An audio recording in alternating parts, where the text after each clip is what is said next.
ओवैसी ने कहा कि लोगों को इसलिए मारा जाता है क्योंकि वो मुसलमान है। क्या ये मुस्लिमों को भड़काने वाली बात नहीं है? नहीं नहीं, बिल्कुल सही कह रहे हैं वो। जब आप किरेन रिजिजू कहते हैं और मेघालय के जो प्रदेश अध्यक्ष हैं भाजपा के, वो खुलेआम कहते हैं मैं बीफ खाता हूं, तो ये ज्ञानेंद्र आहूजा साहब उनकी लिंचिंग क्यों नहीं करते हैं? उनकी भी तो लिंचिंग करिए ना, उनकी भी लिंचिंग करिए। गोवा में जो लोग खाते हैं, बंगाल में जो लोग खाते हैं, उनकी भी लिंचिंग करिए। पूरे देश में लिंचिंग जैसा माहौल बना दीजिए गाय के नाम पर और पूरे देश का माहौल खराब कर दीजिए। और बीएसपी बजरंग दल पे जब तक देश में बैन नहीं लगेगा, इनकी सोर्स ऑफ इनकम के ऊपर इनकी जांच नहीं होगी, इनके पास कहां से हथियार आते हैं, कहां से कौन इनको सपोर्ट करता है, तब तक ऐसी बात नहीं होगी और इनकी जांच नहीं होगी।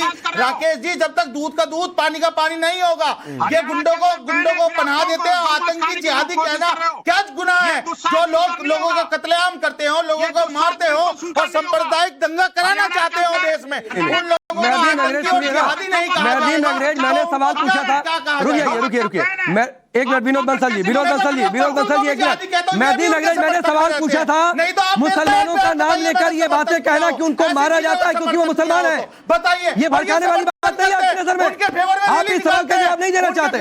ठीक है सर, हो गया, वो बात समझ में आ गई। अवनीश जी, मुसलमानों को कह दीजिए कि तुमको इसलिए मारा जाता है क्योंकि तुम मुसलमान हो।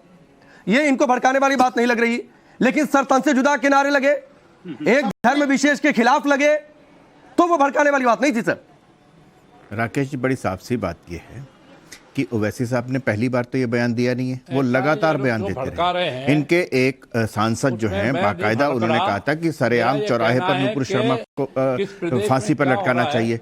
वो सब मैं एक नहीं, पता नहीं न जाने कितने इनके वक्तव्य पढ़ा सकता हूं। आहूजा जी एक मिनट, अभी अवनीश जी बोल रहे हैं सर, अवनीश जी बोल रहे हैं। आहूजा जी एक मिनट, मैं आऊंगा सर आपके पास, ठीक है? अवनीश जी सिर्फ आपकी आवाज होने।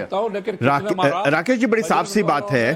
पहली बात तो ये कि जिस बोलेरो में ये जिन दो व्यक्तियों के शव, जले हुए शव मिलने की बात है, उसमें पहली बात तो हमेशा कहते हैं कि जांच होने दो जी, अभी न्याय आने दो जी, अभी कन्विक्टेड नहीं हुए जी, कन्विक्टेड हो गए तो अभी हाई कोर्ट में जाएंगे जी।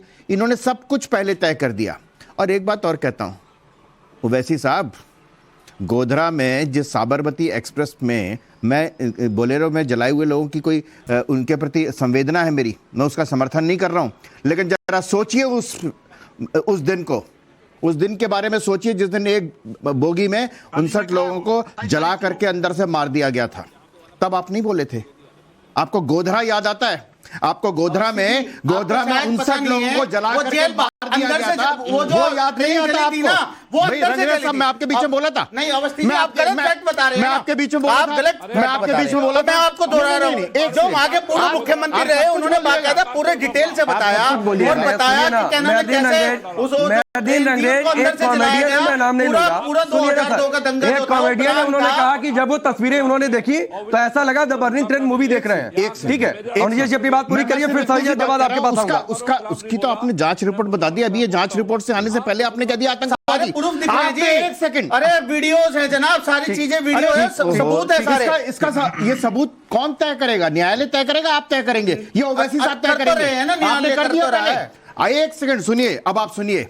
ओवैसी साहब का एक शब्द नहीं निकला मुंह से जिस दिन जब 1990 में कश्मीर से 5 लाख हिंदुओं को मार मार करके निकाला जा रहा था, अपनी बहन और बेटियों को यहाँ छोड़ करके जाने को कहा जा रहा था, एक शब्द नहीं बोला, कोई नहीं बोला। कोई दिल्ली में शाहीन बाग नहीं बना, कोई कैंडल मार्च लेकर के नहीं निकला, कोई नहीं निकला। प्रधानमंत्री कौन था उस समय? क्या कहते हैं, गृह मंत्री कौन था उस समय? ये भी तो बताइए ना। वो लोग कौन थे? वो क्या हिंदू नहीं थे? वो क्या हमारे हिंदू भाई नहीं थे? उन्हें क्यों नहीं दिया? उन्होंने क्यों कार्रवाई नहीं करी? क्यों निकलने दिया? कश्मीर निकाला गया। वहां तो आज भी टारगेट किलिंग हो रही है। आप रुकवाइए, आज भी वहां टारगेट किलिंग हो रही है, कल भी एक टारगेट किलिंग हो रही है। इतना मत चिल्लाइए, मेरी आवाज आपसे बहुत तेज है सर, बहुत तेज है। मैं चिल्लाऊंगा तो आपकी आवाज नहीं सुनाई देगी, मेरी आवाज आपसे बहुत तेज है। और ये जो परिभाषा सिखा रहे हैं, जाकर ओवैसी साहब को सिखाइए। मैं आ रहा हूं, नासिर जुनैद के घर चले गए, कमलेश के घर क्यों नहीं चले गए?